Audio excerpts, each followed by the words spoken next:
Bounce back, ain't got a moment. When they see you down, just know they love it all.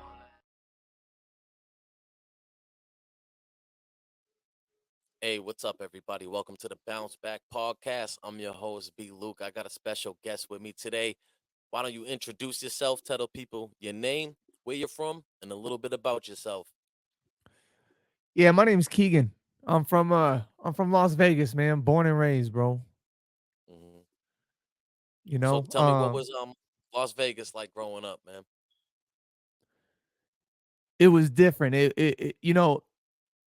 Looking back on how other people like when you visit other states and you see how people are living, it's so different out here.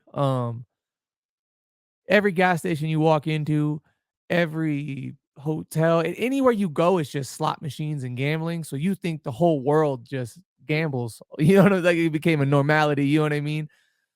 But it was very similar to anywhere else, man. You know, you got real bad spots, real drug infested areas, and then you have where the middle class or the upper class lives, and then we have the strip, you know. So And for context, how far away from the strip did you grow up? so anybody who lives in Vegas is no more than 15, 20 minutes away from the strip at all Okay. times. That's how I mean, we're literally a small dot on Nevada. You know what I mean? So my whole life I was 10 minutes away from the strip.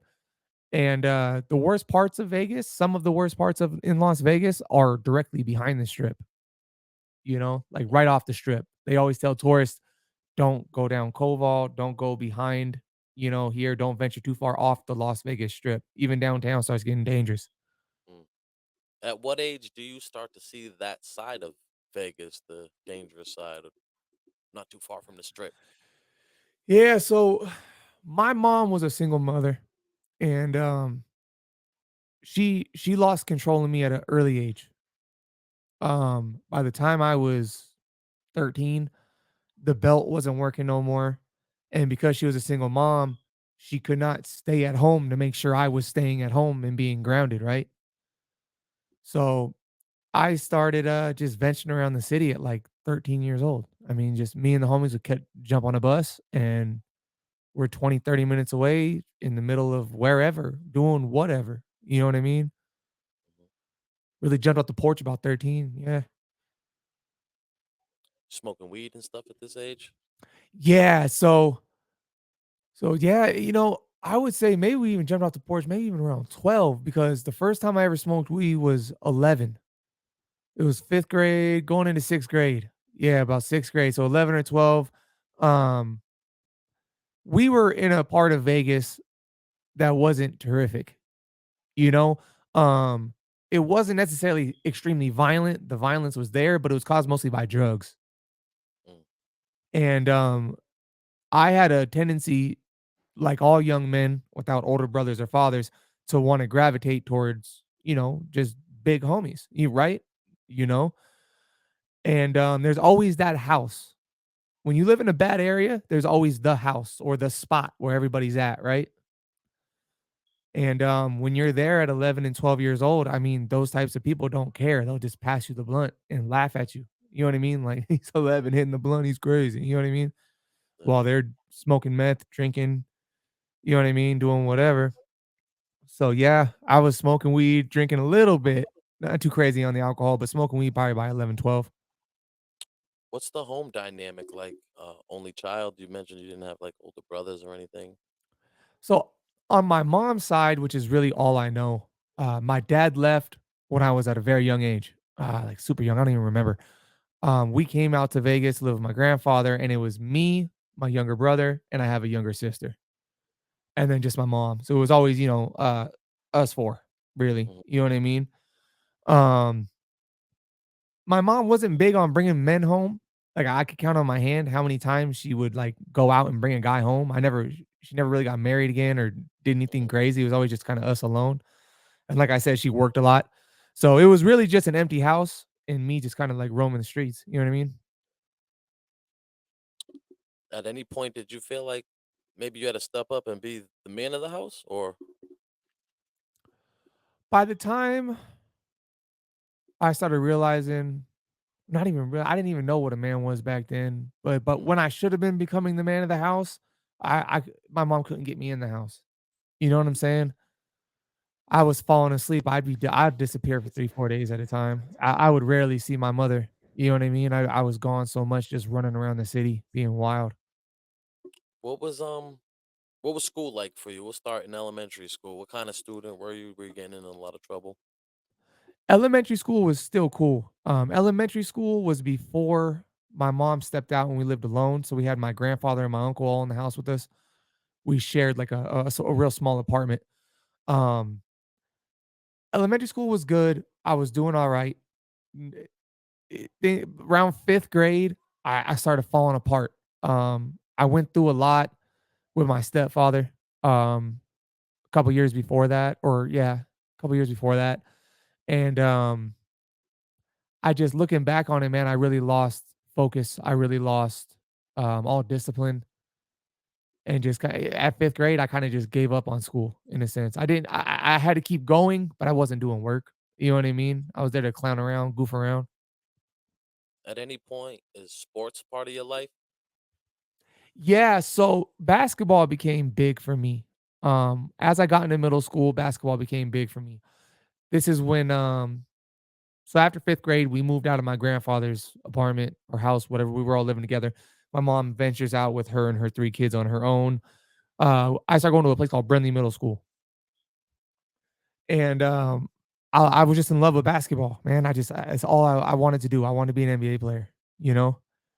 But anybody that hoops knows what type of crowd comes around those types of parks. You know, when we talk Especially about, at you night. know, yeah, when you talk about iconic street parks, you know, you go to Philadelphia, you go to New York, you go Boston, you go, anywhere, the real famous street parks are gonna have street dudes around it, right? Hmm. And there's So that dynamic. yeah, and it was a lot of in Vegas, you gotta think there's a lot of real good talent that ends up turning into nothing. So you get guys that are out there 24 years old putting their elbow in the rim, you know what I mean? And I'm 12, 13 years old watching that's like, "Damn," and they're straight street dudes, they're selling dope, boom, boom, boom, then hooping and damn, like, they coulda made the NBA. Just kinda I started idolizing. Mm. Was that your favorite sport? What about Yeah. boxing? When did boxing become a part of your story? Is that later? Yeah, that comes in much later after I ended up, getting in some real bad trouble. Um, Okay. So let's yeah. talk about the first time you get in trouble. Is it at like serious trouble? Is it at school? Is it outside of school? Is it with the law? So that's the funny thing with me. I went through a lot of bullying. I didn't get in a lot of trouble because I was a very timid kid because my stepfather had been putting hands on me for so long and to such severity that by the time he was arrested, put away, and I was kinda going to school trying to figure my life out, I just assumed that everybody hit like my stepfather. You know what I'm saying? Like, when a grown man hits you, it's, like, devastating, you could die, and I didn't know any better, so I wasn't really out there being aggressive or acting tough because I just thought that everybody could hurt me that way, so I really tried to avoid conflict, you know, I might idolize the street dudes or the tougher guys, but I kinda was real timid in the beginning when I was real young, so I didn't really get into trouble with the law until I got into high school. Okay. And this is kinda nice to kinda let this flow because so through elementary school, middle school, a lot more of the bullying just because when you're timid, you know how it is. We're young men, we're going through puberty. People get Hmm. picked on when they act weak. You know what I Hmm. mean? It Yeah. is what What it you is, don't bro. want, you attract. If you get Exactly. If I bullied, would've been more you confident, stand out. Yeah. that's it. I stood out because I wouldn't even play football. I hated contact so much because of the trauma that happens to me as a kid, you know? So I started standing out. And what happened was I started building resentment for myself.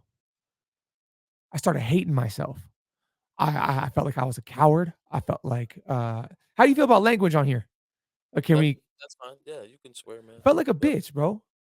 Yep. Every day I went to bed, every day I woke up. I didn't like looking at myself in the mirror. I was real skinny, real frail, you know, or I felt I was frail, and I felt like a straight bitch, bro, to be honest with you. And it built up this toxic energy inside of me.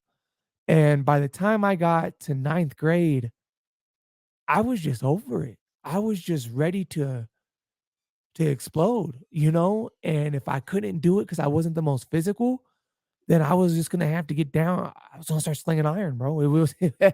whatever. You know what I mean? Yep. Um, the basketball, this ties into the basketball because I started going to a boys and girls club. Me and the kids that went to middle school together, um, I don't want to call them bullies because we were all really friends, but I was at the bottom of the pecking order. I got fucked with a lot. You know what I mean? Right. And I wanted to separate from them because I couldn't really step up and be this stronger person, this man that I was trying to become around these people who had seen me be weak for so long. So when we started playing basketball at this boys and girls club, it was across town, and other kids who had never met me started coming, and I would group up with them. And now our new experiences were Keegan slap boxes, he catches fades, he does it all, you know, and I liked who I was with them. So Right. I Got a dropped fresh off. start It was a fresh start, you know, and I was as far as becoming what building I that thought was a rapport. man. Yeah. Yeah, yeah, yeah, yeah, and I felt like I had a chance to stop being weak for one time in my life, and I had this big chip on my shoulder, and, as funny as it and corny as this might sound, 50 Cent had just dropped, Get Rich or Die Trying, Yep. and That it was was the era, man. That was like me right out of high school senior year, you know? Yep. Right when you're in heavy into all that, you know? That it those are meant the the eras world to to me. remember, you know what I mean? The music always aligns with that time Yeah. period. So yeah, I could relate for sure. And then the massacre dropped, and by that time, that I had a gun on me. By that time, I had a gun on me, and I had a CD player, and I had the one that wouldn't skip. You know what I'm saying? You could run with it. Had the anti-skip in the CD player. You know what I mean? And dude, my theme songs were just. I loved 50. I wanted to be a gangster so bad. Yeah. It was just something about Smoking a lot the of alpha weed and male type. drinking at this time? Yeah, a lot of weed, and I regret it because it really ended up screwing up my head because of how young I was. It could really play Mhm. with your chemistry when you're young. Yep. That's the thing. I think a lot of us get into that way too early in looking back. It's like it definitely plays a role, man. At any point do you channel kind of this maybe before you got that new fresh start, do you channel that energy into start working out? You start doing push-ups or anything listening to music, or not even? Do you just I more was so being turned young. towards the weed and stuff? Yeah, I really started kinda self-sabotaging a little bit. Hmm. Smoked a lot of weed, just not wanting to go to school. I just had no ambition. I had no want. No one could force me to do anything. My mom couldn't make me do anything. And once I realized you could just walk off a school campus, that was it. After 6th grade, it was just kinda over for me. You know what I mean? I don't even know how I got to high school. I don't know how they passed me to high school because I wasn't going to school. How long So, did you last in high before school you turned it back completely on high school? so I got to I don't think I ever really got past being a freshman. Well, I did, but this was way later. But before I got into the big bulk of this story, I really stopped going to school freshman year. Mm. Um, so freshman year hits and I'm coming to school with weed on me. You know what I mean? No real guns on me like that yet, nothing crazy like that. But my personality had changed. The people I was around had me doing different things. My swagger was different. And a lot of when you go to a high school from a middle school, there's a bunch of different types of people, right? And I people are growing up. I And always so compare it to going from like county to state almost. Going it's a from, you know, bigger if you environment. can picture that, you know what I mean? Yeah. Yeah, When you go from like it's a bigger being a fish big fish pond. to a small pond. Exactly. Yep. It's not My a bad. small pond anymore. And you get to, stretch your wings a little bit and you're growing up. And as young men, we're going through puberty, we're growing, everybody's getting bigger. And I'll never forget like the girls that used to like think I was a dweeb in like middle school were coming and sitting on my lap, wanting me to smoke them out after class, trying to get down with me. You know what I mean? And I loved that. I just loved it. I loved the way that I was treated by being this new person, you know? The quote unquote bad boy. Yeah, that's what it was, quote unquote bad boy. And not even on purpose, just kind of just doing it, you know? Right. When do you start getting in trouble with the law? So my story is weird because I only had one real encounter with the law before it was one big event. So like So what Just really lead up happened to that. was, Talk about the events that, yeah, lead up to that. so the Boys and Girls Club happens. I'm hooping. I meet those new friends. High school starts, right? I don't want to go to high school because I'm going to school with those kids I went to middle school with most of the time, like on that side of town. I start ditching school to go hang out with the homies over there by Lee Memorial Boys and Girls Club, by Clark High School. Um, and what's happening is I'm getting introduced to a to a set over there, a hood over there, bro. And I'm hanging out with them all the time. And we all get along. It's like a family. So I end up fucking with them heavy. I get deeply involved with them. And it just went from smoking weed and not showing up to school to guns and man, and like having meth on me. I never really smoked it, but like selling it, you know what I mean? Or trying to learn how to sell meth, trying to figure out where we can find heroin, whatever we can get our hands on to start flipping. Because the big homies are trying to get money. You got to think the big homies are trying to pay bills, right? Mhm. Lawyers, they got cases, so they're trying to really make money. So I'm just running around, just like being the Robin to the Batman type stuff. You know what I mean? And from the age of 13 to 15, it was incredible how fast I went from being this kid to this active ass, gun carrying, Wild West ass little white kid, man. I don't know what happened, you know? And first encounter with the law, bro, I had been robbing gas stations for probably 3 or 4 months, robbing people and robbing gas stations at gunpoint, So let's letting just guns talk off in about the store. that first gas station you do, man. Yeah, What's your mind state like going into it? How, like, afterwards? Is it thrilling, or are you yeah. regretting it? Kind of that first one. I feel like it would kind of stand out. When I met my ace boom coon, the guy that my big homie that really got me into all this kind of stuff.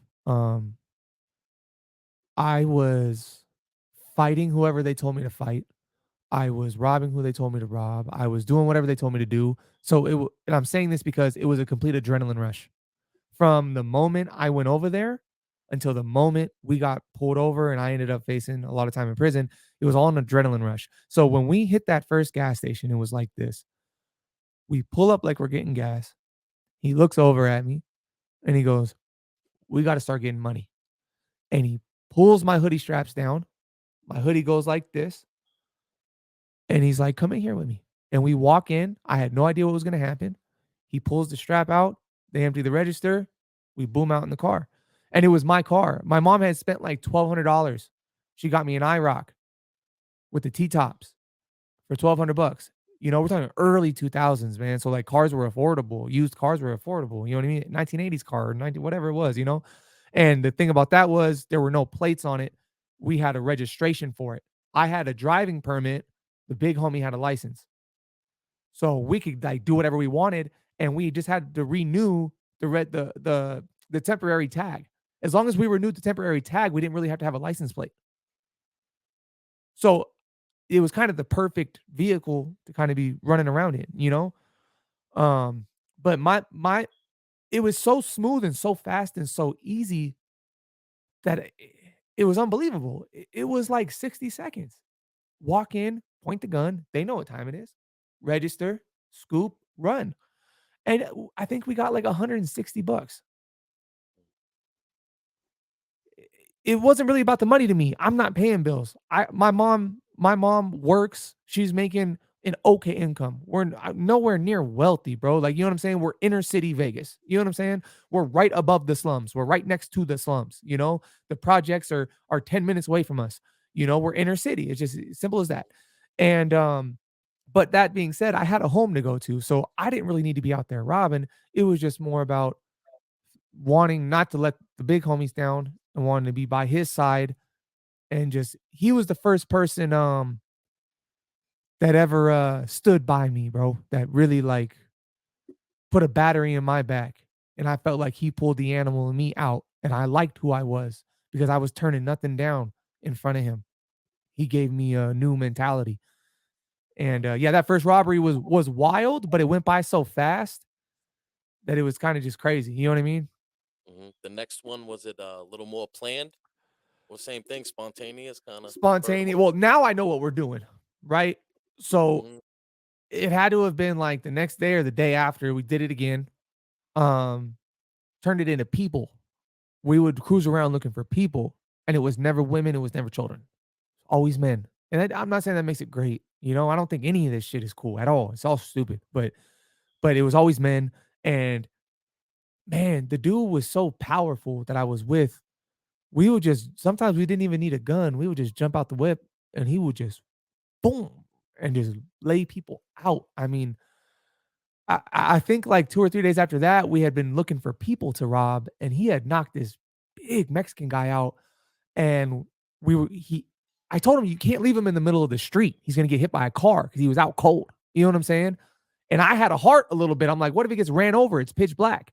So he picks him up by the back of his collar and his belt strap and tries to shove him underneath of a car, like he's disposing of a body. You know what I'm saying? Like these were daily activities almost every day after that.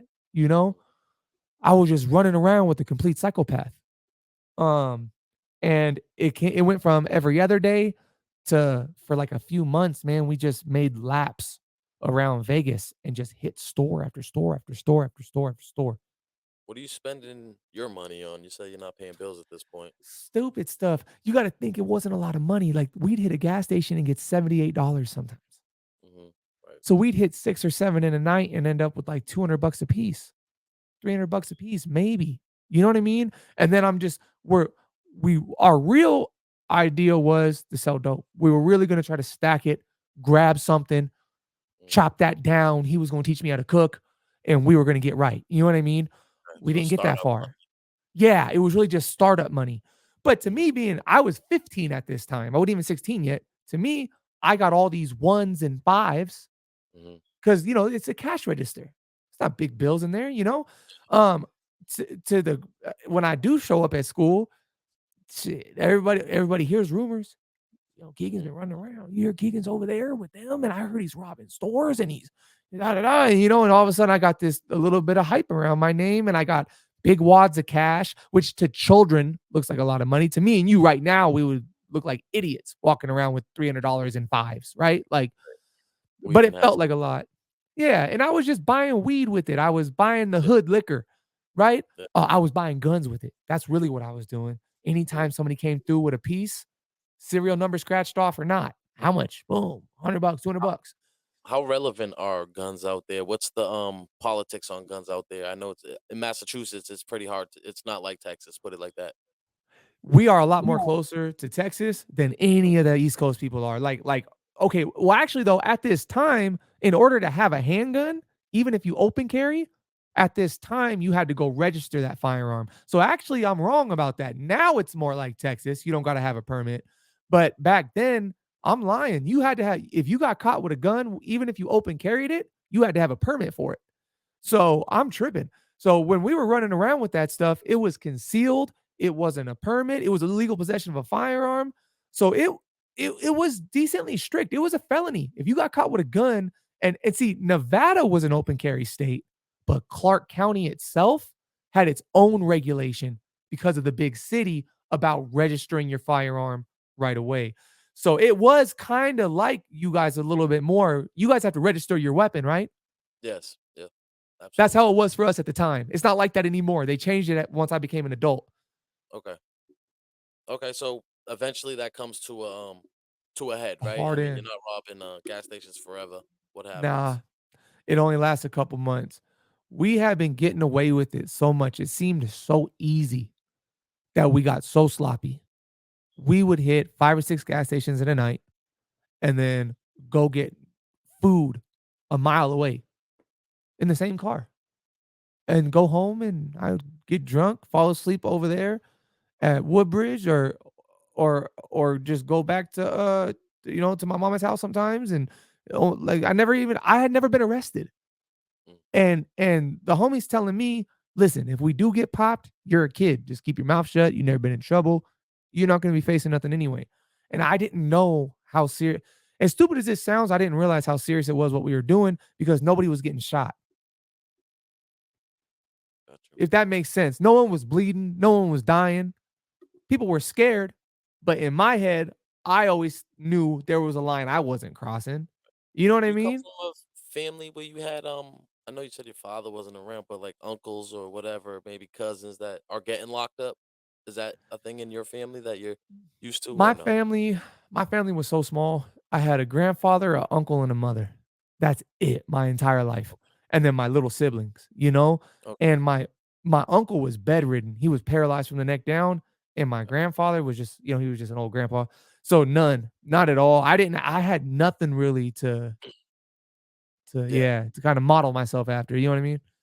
Yeah, you don't have like an uncle coming home telling you stories and, kind Nothing. of Exactly. That's a glorifying it good in a point. way, you know, or the opposite, telling you to stay away, So it Right. depends, I guess, the That's a person. very good point. Yeah, because sometimes you got I know people that have a lot of family members and they all got in Right. trouble. So now they're There's a coming frame of home doing reference at 10-year least, bids Yeah. like, hey, you're gonna get locked up for 15 years. They don't care if you're 16. That bullet's gonna ricochet, hit somebody, you're gonna be gone, you know? And yeah, it started getting really crazy at the end, man. It got to a point to where it it was like I let off 2 shots inside the Yeah. store this time. Wow. Yeah, I heard it. I heard it. I heard you let it off. You know what I'm saying? Like he's gassing. Like, yeah, I heard you let it off. If they don't give it up, give it to him. And I was like, yeah, I will. But in my back of my head, I'm like, I'm not shooting nobody. You know what I mean? These are innocent people. You know what I'm saying? I'm not shooting nobody. And neither did he. You know what I'm saying? He didn't shoot nobody either. But I mean, I try not to talk about my co-defendant whatsoever because we haven't spoken since I was a kid, and he can tell his story whenever he wants to. So, Yeah. but it comes to a crash. You know what I'm saying? We end up hitting like 6 or 7 stores in a night, couple of people, and then we go to hit a McDonald's, and we're going through a drive-through at McDonald's, and I see a ghetto bird, and I'm like, they're all the time in Vegas. There's ghetto birds every night, a couple of them. It's normal. But I just thought in my head, how funny would it be if they were here for us? Could you imagine me going to jail? And I just remember like laughing in my head about it. And I'll never forget, bro. We're pulling through the drive-through, double quarter pounder, no pickles, no onions, extra cheese. Getting ready to get that burger. Long night of robbing. We pull out of McDonald's, and it sounds like NASCAR races. Like, you just hear tires screeching, screeching, screeching. Dude, I look back. There's like 15 cop cars, helicopter, everything. And the homie pulls right over, and we rip the radio out and start trying to stuff the dope. You know what I'm saying? Start trying to stuff the guns. And we can't get the radio back on there, and he just knows what time it is.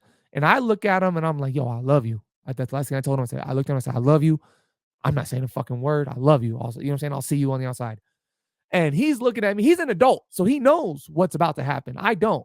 He's looking at me like, what the hell are you talking about? I love you. Like, you know what I mean? Are you an idiot? Like we're about to go do time. You know what I'm saying? And yeah, man, they pull us out the car and they bring us to this building.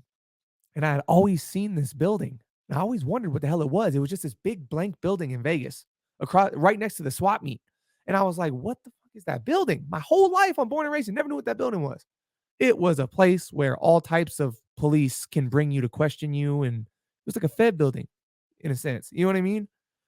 And the state could use it too. And they ended up putting me in a room, putting him in a separate room. And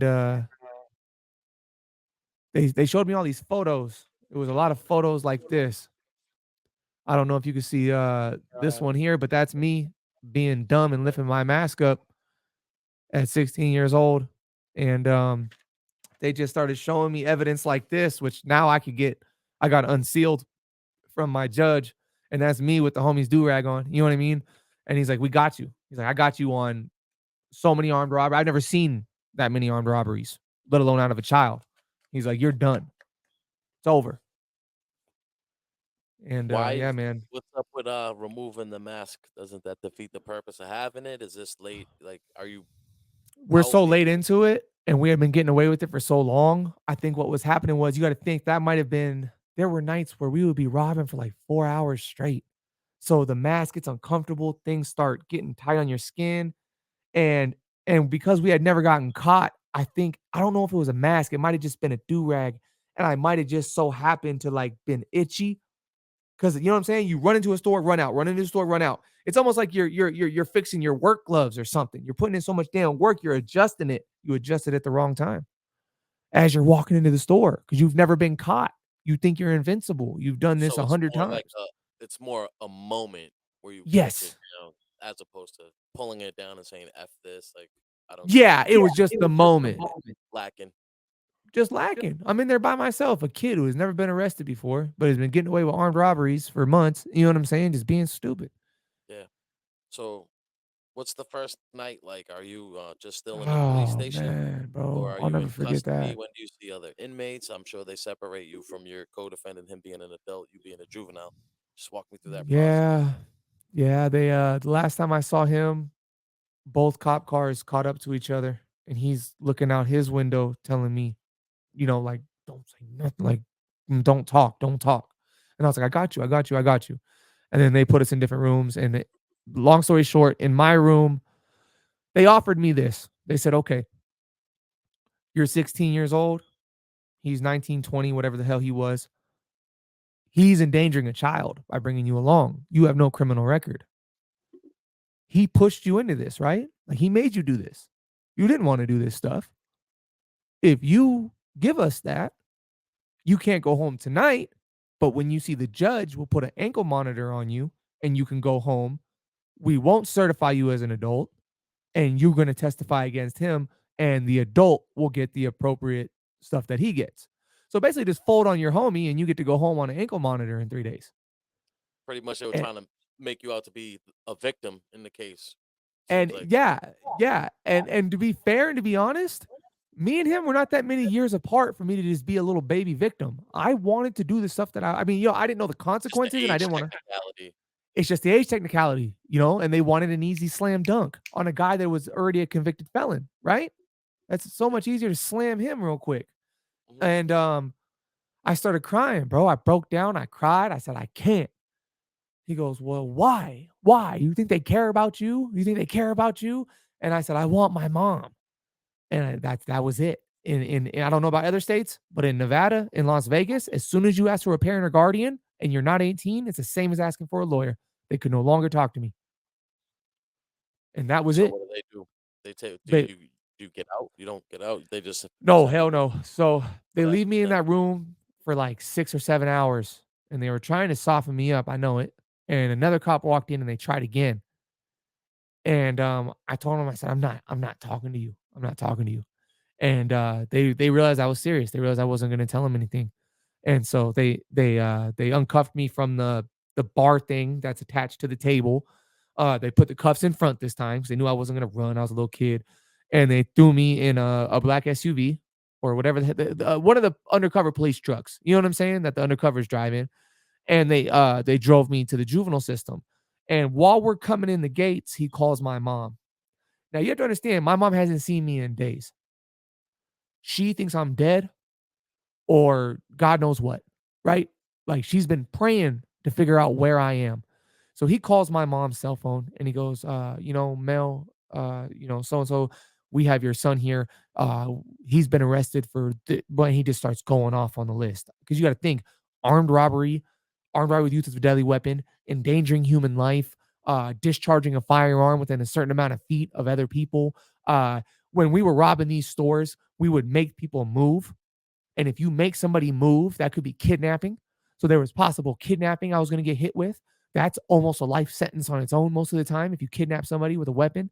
And then strong armed robbery. You know, on a side note, real quick, I'd show up to the hood with a black bag full of sidekicks because we would take everybody's phone in the store, so no one could be calling the police on us while we're doing what we're doing. You know what I mean? And so all those extra charges, bro. And I hear my mom on the other side of the phone. She's like, "Is that right?" And she's trying to act like she's mad at me. And he Mhm. gives me the phone. I'm crying. I'm talking to her, and she just breaks down and she hangs up. And the gates open to juvenile hall. We drive in, and he goes, "Don't get comfortable. You are a violent criminal. You're gonna be taken to county real soon. You're not. You're gonna get certified. You know what I mean?" And so that's what the first day was like. And then, so I stayed up all morning in a segregated cell. and because they thought they didn't know if they're taking me to county Okay. because they couldn't put me in a unit because they didn't think I was gonna be in a unit. You know what I mean? Like he's only gonna be here a day or two. Metro's gonna come grab him, bring him to county.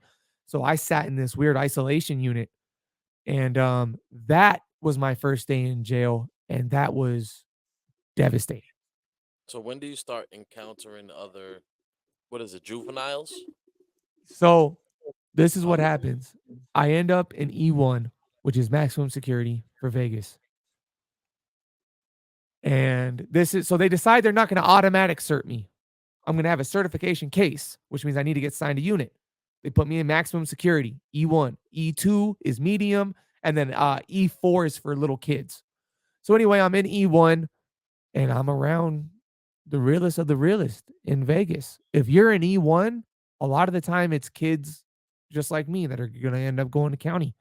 So like there was one kid that came in, he was there for 2 days, he killed his father. He wasn't allowed out of his cell and he was right next to me. We were beating on the wall talking to each other. Um and so that's when I started really seeing other kids was in E1 and the violence, bro, like for a juvenile facility in Las Vegas, it was just crazy. Like I got into it because like my first week there, I got into it because someone farted and I said, "Oh, he farted." And he was like, "I didn't fart." And he jumped up and just stole on me. And I don't even realize I'm getting stole on. But if I don't get up and start getting off back, it's about to be all bad in here for me. You know what I mean? Like, yeah. and it was, it was just a lot of real ones in there, bro. Just try not to talk. Just try to be quiet. Well, Just try to be what's quiet. that lead to? Are you getting away with these fights, or is that something you get caught and now you got to So go the to the hole? COs were sick. The COs were sick. At least half of them were sick. So they had a shirt tier, a program there. You walk in, you're like I don't remember if it was a white shirt or a black shirt or something, but you're at the base. You can't have no books in your cell. You can't have nothing. But you earn your way up to a gray shirt. And this is just a normal juvenile facility in Las Vegas. Are And these the single gray cells? no, they'll put 3 kids in a cell, in a Okay. cement cell, and it's just like normal cells, bro. You get a tiny thin mat, and then there's a slab of concrete, the metal sink attached to the toilet, just like in prison. And if you don't got the slab, you're sleeping on the floor. There's no bunk beds. You know what I mean? Hmm. And they'll put 2 or 3 of you in there. And yeah, man, it was real. I'm not gonna act like I was some tough guy in there, bro. I got beat up a couple times. Yeah. I didn't get the best of a lot of that because I was still real small. And the way I survived that in my mind was I shut up. I just didn't Mhm. talk about gang banging. I didn't say nothing to nobody. Because you got to think, bro, there's kids coming in there that are on probation at 16, 17. Now they're 18, but they're on juvenile probation till they're 19. So you got 18-year-old men in there, 6'2", 195. Your cellmate. Where the fuck are you from? I'm 16 years old. I'm a buck 40, soaking wet. You know what I mean? I'm a little ass kid, bro. So that was a big awakening for me that this whole gang stuff and all this nonsense was real quick about, you know what I'm saying? If I got a second chance at life, I was never going to put myself back in this situation. So I sat in that type of environment for 6 months fighting a certification case and trying not to go to county so they wouldn't try me as an adult. Do you get like yard and stuff there? What's the yard Yeah, situation, they or were rec tech, or how's it work? it was so E1 was kind of screwed up when I was in E1 before I got transferred to E2, which is medium security. In there that it would ruin our rec because the dudes in there were really gangbanging. And in early 2000s in Vegas, anybody that's a real OG from Vegas, and I don't mean the 90s OGs, I mean people my age in their 30s, bro, it was click banging.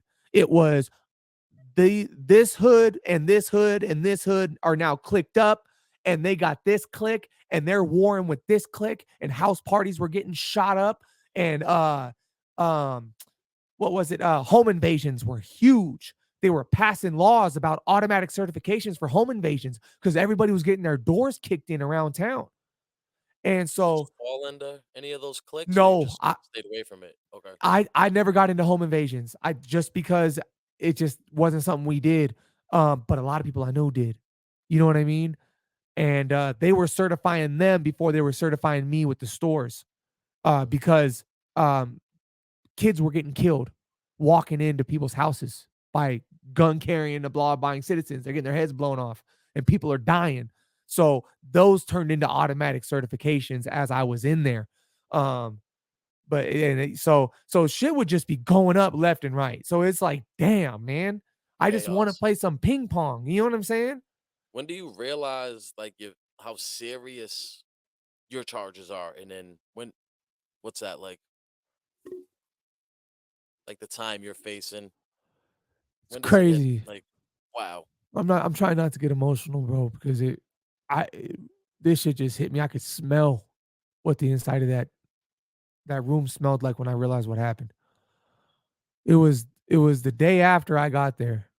An attorney came in and sat a public defender came in and sat down across from me. And my first question, just like any kid that's never been to jail, is when am I gonna go home? And he looked at me like I was stupid. And he was like, bro, you're not going home anytime soon. He's like, you're gonna go to county, you're gonna go to prison, you're going to be a felon, you're going to be in your 20s at minimum, if not your 30s by the time you see home.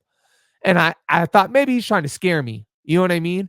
And he packed his briefcase up and slid out. And I looked over at the CO and he was like, "What do you expect? You're shooting guns off in stores. Do you really think you're going home?" Like, the COs think the shit's funny. They're cops. They want to see criminals in jail. It's funny to them. They're going to torture me. And that's when it hit me. And then another time it hit me was when I finally got placed in a unit. I started scratching days on my door with my fingernail. And bro, I got to like 30 days and quit because that's when I had been meeting with my new public defender. Shout out Jessica Murphy. Um, I had met with her 4 or 5 times and she had broken it down to me like, we're gonna have to fight for our lives that you don't go to prison. So that was when it hit me. That was when it hit me. The second day there, and then after 30 days, I Wow. realized I probably wasn't going home.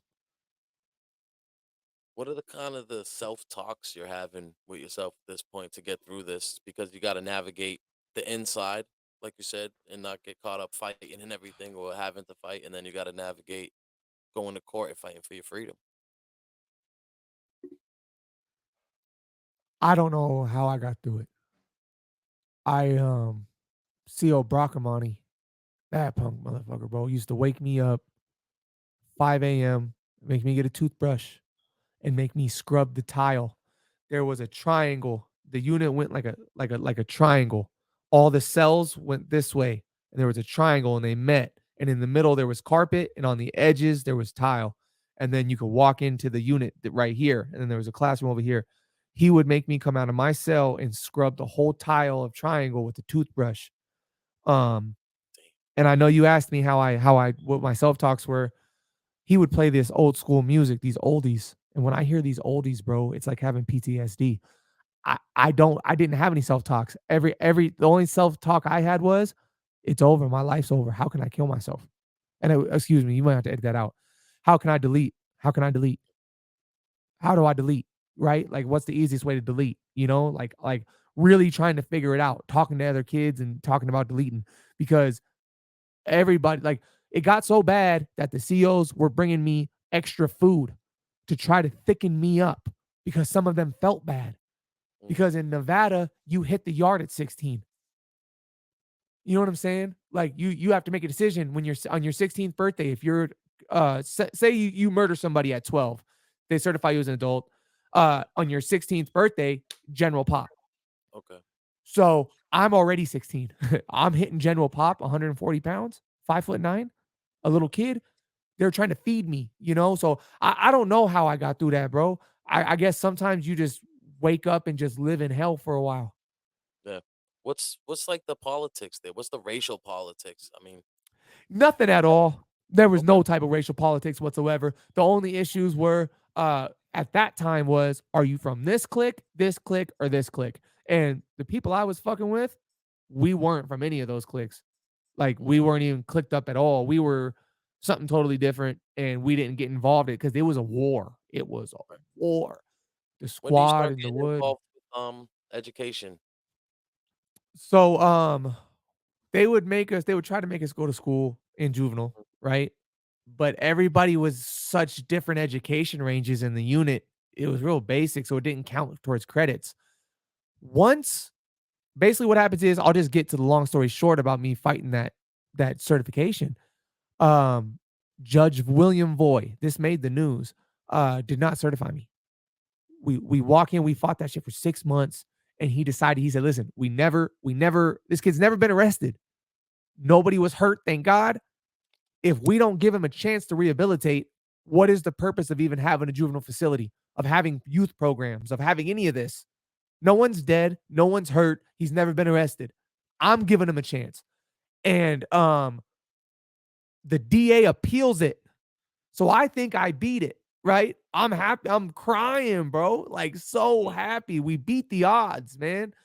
And the DA appeals it, and they're gonna take it above him. And they're ready to take it. They said to the Supreme Court. They don't care. They're gonna, you know what I'm saying? There's no way I get to walk with what I did. And eventually, anyway, they cave in, and I plead guilty to all. This is how salty the DA was. They said, "Well, just have him plead guilty to all the odd charges." So I got all these charges in this book here. I'll send you pictures for editing. Um, every one that was odd, I just pled guilty to because it didn't matter anymore. They had to release me at 19 no matter what. You know what I mean? So I get sent to this camp called Rite of Passage. Mhm. Now, right, this is where my education starts kicking back in. So I'm still 16 when I get sent up to this camp because it had only been 6 months and I had just turned 16 when I got locked up. Rite of Passage was not just a camp for kids from Vegas or for kids from Nevada. Rite of Passage was for kids from all over the country. The worst of the worst from all over the country. You know what I'm saying? Northern Cali, Southern Cali, Chicago, everywhere, bro. Mhm. So I hit down there, and I am so grateful to be there. Where you got to think, be like, how many kids are really sick to their stomach? They got to go do a 12-month camp or a 16-month camp, right? Mhm. It's That's like the end of perspective, the yeah. that's the end of the world for them. Mhm. For me, it's like, oh my God, I get to go to a camp. I'm not going to prison. And the way they made it look was like it was like a fun camp. Like the video presentation made it look like there were Big deal. swimming pools and everybody got along and you could join basketball teams. And it was just this great thing. Man, I got to that camp, bro. They drove you up in a van, kicked you out the van, literally kicked me out of the van. Mm. And 3 Mile Run, go join the group. It's a bunch of kids that have also just gotten to camp that are in something called IOT, intake orientation, Mhm. and it's just like a prison camp, bro. You know what I mean? You know how they have those prison camps, It's run is it run like a like a boot camp? military. Like yeah, okay. How long do Yeah, you have to kind stay of. there for? So I was the first kid to ever get a mandatory 18-month sentence. Mm, well, And the only reason it was worded like that was because the judge was facing so much backlash for not sending me to Gene, which is the state prison for 16 to 24. He had to like make it look like it was something more than just a program. mhm, Like, no, it doesn't matter if he completes the program. He's doing 18 months no matter what, and he's doing supervised probation until he's 21. You know what I mean? If he messes up anytime between there, we'll just send him up to Summit View and we'll lock him down in a real spot. You know what I mean? So I did 18 months. Most kids up there did between like 8 to 12 months. I had a mandatory 18 months. And what's the average day like there? so it was two different worlds when I got there and when I left. When I got there, there were no security cameras. And you will follow the rules and you will respect staff or staff is going to hurt you. It's that simple. I put this shit on my kids, bro.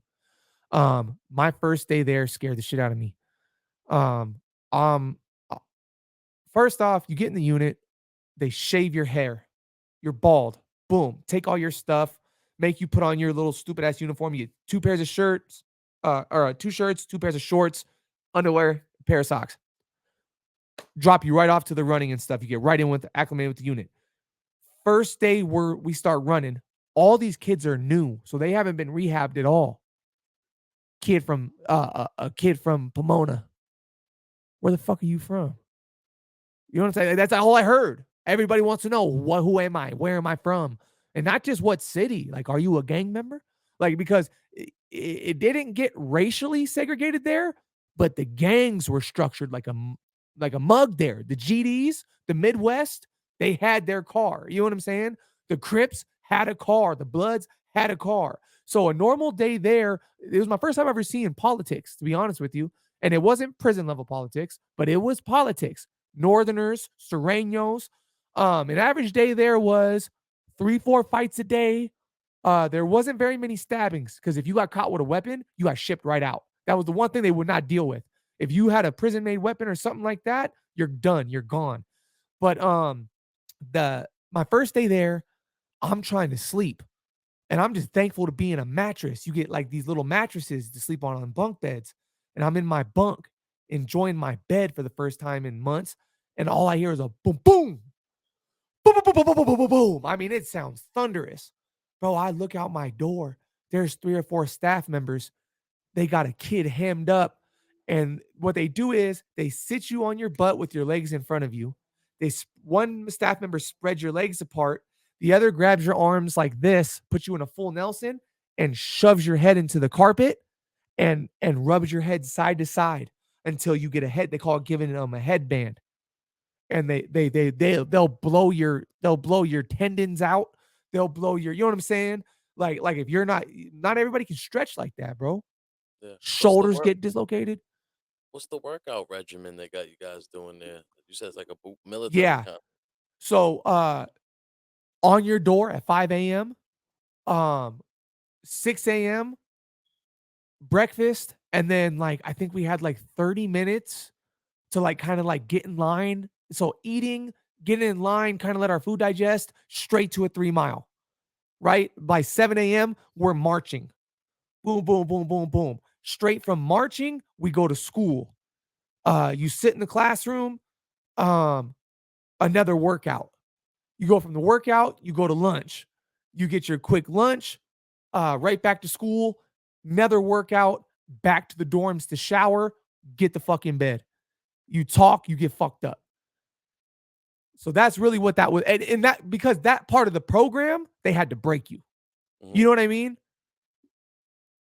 So how's it work? Do you eventually step away from Yeah. that strict regimen? You get a little bit more freedom towards the end as you step out of Yeah. there?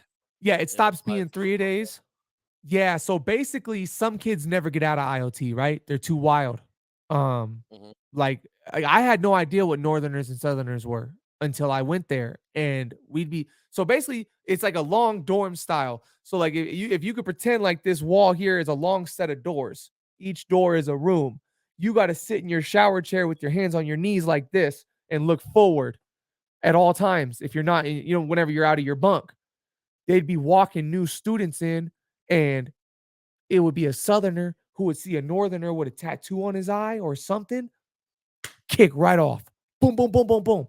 Shit would go right up. Whole units in chaos, bro. You know what I mean? So most of those kids never got to get to the other part of the program because they had never seen the enemy before. They had been raised to always get off on the enemy immediately. So some of those kids never got to the other part of the program. You know what I'm saying? For me, obviously, I straightened up. I was so happy to have a second chance at life. I graduated to so you're in intake orientation, and then once you get handpicked out of there because you behaved yourself for months and you've shown that you're disciplined enough to join a normal unit, you go to a certain dorm. Now, each dorm has its own name. You got Liberty Hall, you got Unity Hall. I was in Legend Hall. That's where they put a lot of the athletes. And I didn't get selected because I was an athlete. I got selected because I was very quiet and I wasn't a troublemaker. And that's what that unit was known for. They didn't want a lot of trouble around the athletes because the athletes were allowed to compete against other high schools. So we could win state championships. You know what I'm saying? So Yeah, it was incredible because I ended up playing for a state basketball team there. And so those days were much better. They still sucked, but they were much better. Like you weren't stuck in your dorm. You didn't have to sit so disciplined every day. Like you could always tell when somebody new had just came into the dorm because they were very stiff and scared to talk or Right, look because they're used to getting fucked up for talking. right. And real loose. We couldn't leave the unit. You could never leave the unit, but we could walk around the dorm a little more, interact with each other. And there were bathrooms in the back. But it was still pretty bad, bro. Like at that time, there were staff who were using students to keep other students in line.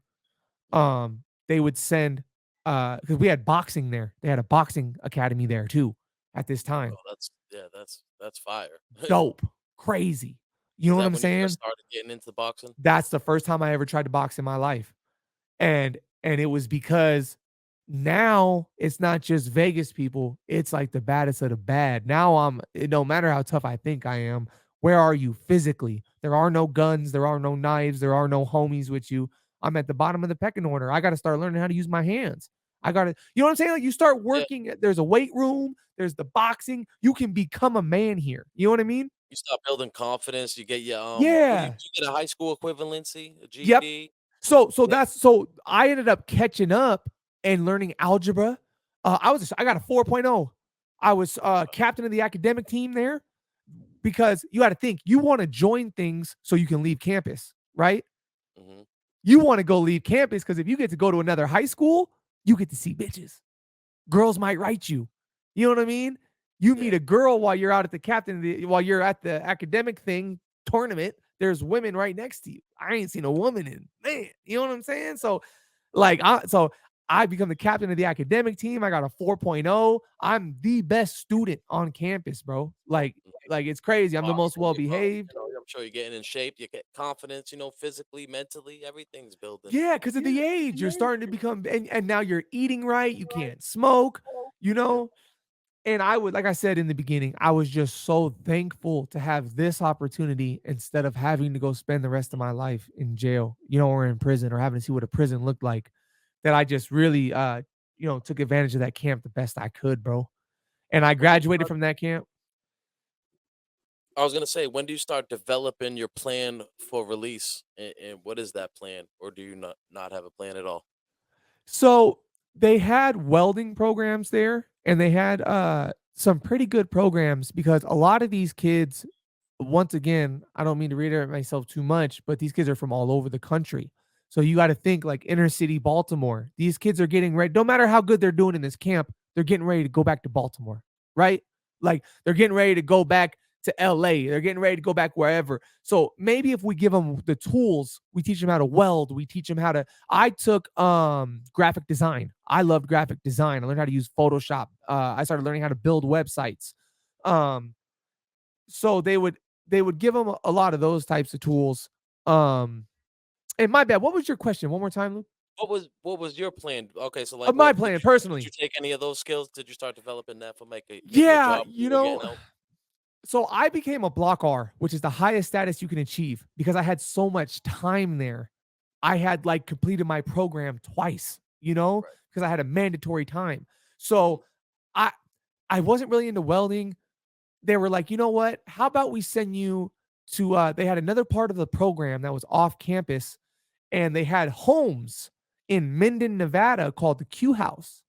And so as part of a program to help kids who were turning 19, at 19 years old they had to release you from ROP. ROP would not hold you over 19.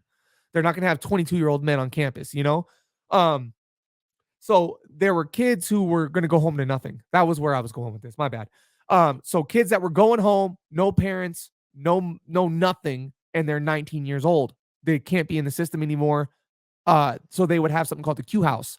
So you would transition from this program to the Q house where you would learn how to cook, you would learn how to clean, you would live in a home, right, with other kids. You would have roommates in the home. So I transitioned over there and I learned how to cook a little bit, learned how to do my own laundry, you know what I'm saying? They taught us the basics um of just being a young adult, you know? Um but it just, in my opinion, looking back on it, I wish I could start my own program or be a part of these programs because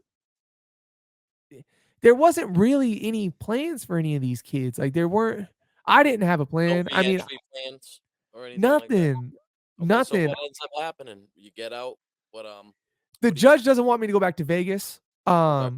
So I played for a state championship basketball team. We didn't win it, but we went to state. So I wanted to try out for a community college in Idaho called CSI, College of Southern Idaho. Um, I went out there. I ended up my dad is out there. And like I said, I don't know my dad very well, but I knew he was out there and the judge said, "I'll tell you what.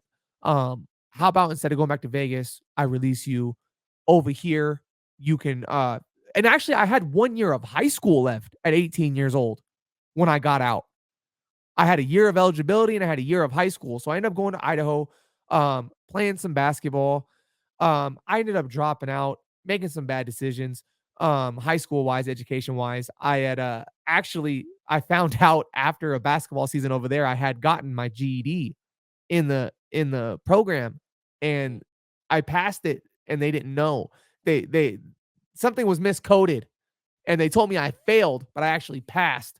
So I really could have cost that high school team in Idaho their tournament placing because I wasn't even supposed to be on that team, because I had a GED. You're not allowed to play organized Yeah. high school basketball after that. But anyway, I ended up, staying out there for a year. I tried to go to college a little bit, ended up booming back to Vegas. And and that's really the gist of it, bro. A lot of great Okay, things have so happened since then. okay, but before we touch on since then, just like a couple things that you learned about yourself, having to, be down and go through that experience, facing a lot of time Yeah. and everything like that. What did you learn about yourself? What I learned about myself is that I think one of the worst things you can do is be too critical of yourself.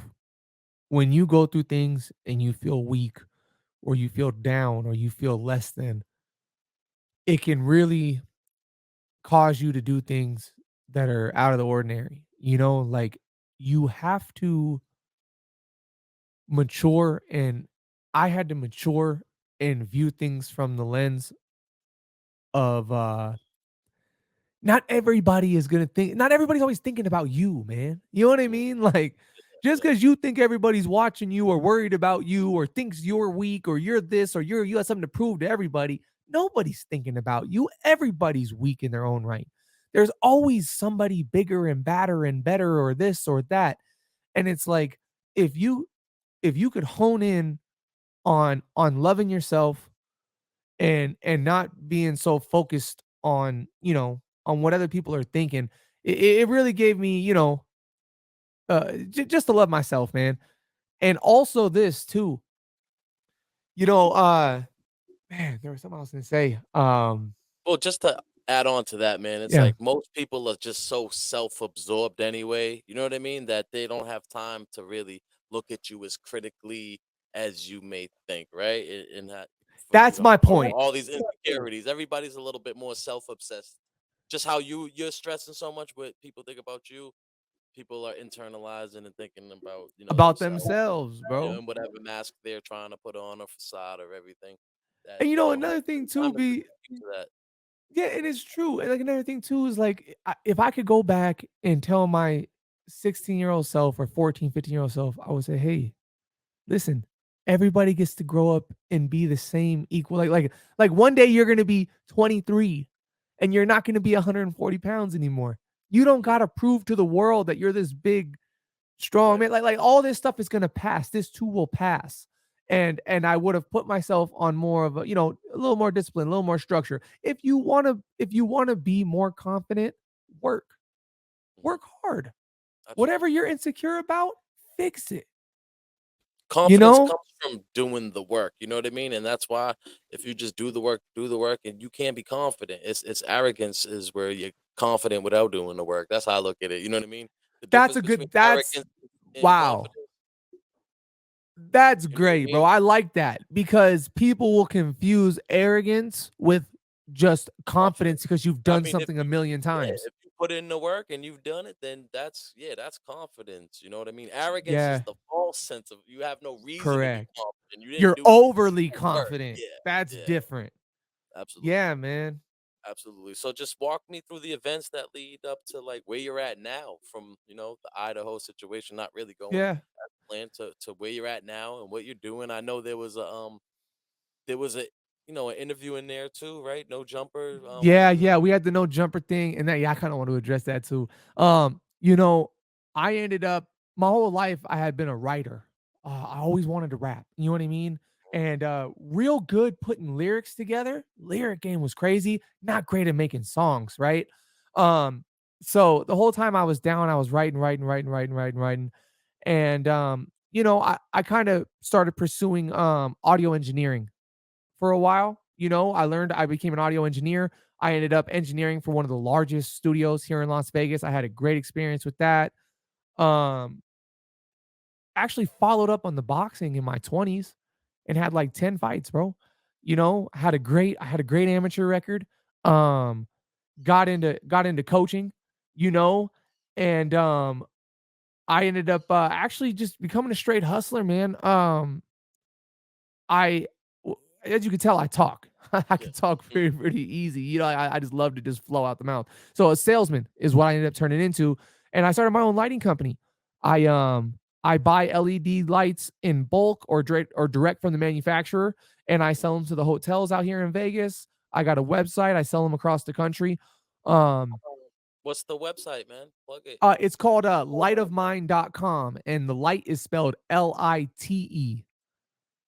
Okay. So it's LITEOFMINE.com. And I got thousands of products on there. And yeah, man, it's cool. I like to, supply residential, commercial Yeah. with lighting products, man. It's a cool little hustle. I fell in love with running a business. Yeah. I want to talk a little bit about the boxing and why would you or would you not recommend it for a young man coming up in this day and era? And by young man, I mean maybe like a teenage. The age you start putting Yeah, people in sports. Like, would you recommend that? Why or why not? I would under a caveat. No, I would regulate the sparring.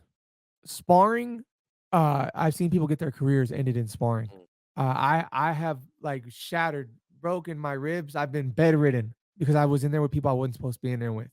My nose, I'll never breathe the same, and I don't even have a pro record. You know what I'm so saying? you're more to the training I would than the the sparring. discipline, yes. And Discipline. now, yeah, I would definitely.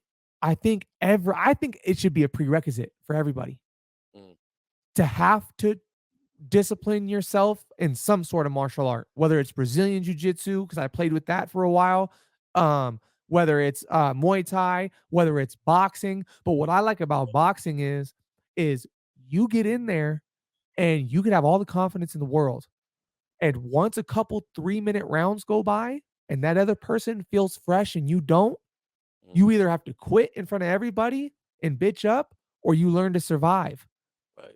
And It's it more builds mental. character. Seems like more mental than anything at that point.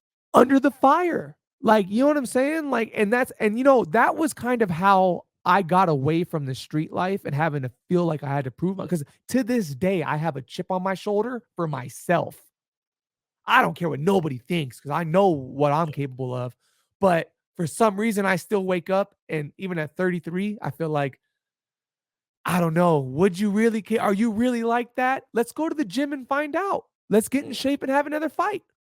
yeah. you know and then you have your homeboys and your family at a fight, and you win or you lose, but it's glorious. A win is Yeah. glorious. You pushing yourself off that plane. So I recommend it, man. I recommend training and one amateur fight for everybody on earth, Mm, man, just to experience what it's like to feel yourself in the fire and to push through and follow through yeah. with something so crazy. And you should know the basics too, because when eventually you're gonna become a man who has to protect their family, right? I mean, and Period, why bro. not? So for sure. Period. So you said you Life wanted ain't to gonna wait on you to be ready. Yeah. absolutely. So you said you wanted to touch on the no jumper thing, man. What while Yeah, you get man. into that, like, how do you get that interview? What and what So you wanted to touch on about it? I started making decent money with the lighting. And I said, you know what? 10 years ago, if I had this type of money, I'd be shooting music videos. I'd be trying to make this music crack. Even though I don't got the passion for it anymore, I want to try it one more time just to see, right? And so to be honest, bro, I paid for my no jumper interview. You know what I mean? I paid for it, bro. I came out of pocket.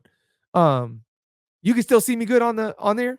Yeah, I see. Something Yeah, happened here. Okay, okay, cool. Well, my bad. yeah. I thought I messed No, I something up. just put you on the solo layout. Yeah, it's just Yeah, I think I might have messed up my little desktop. But anyway, I paid to be on there, and I don't mean to be negative about this, but the dude's sharp.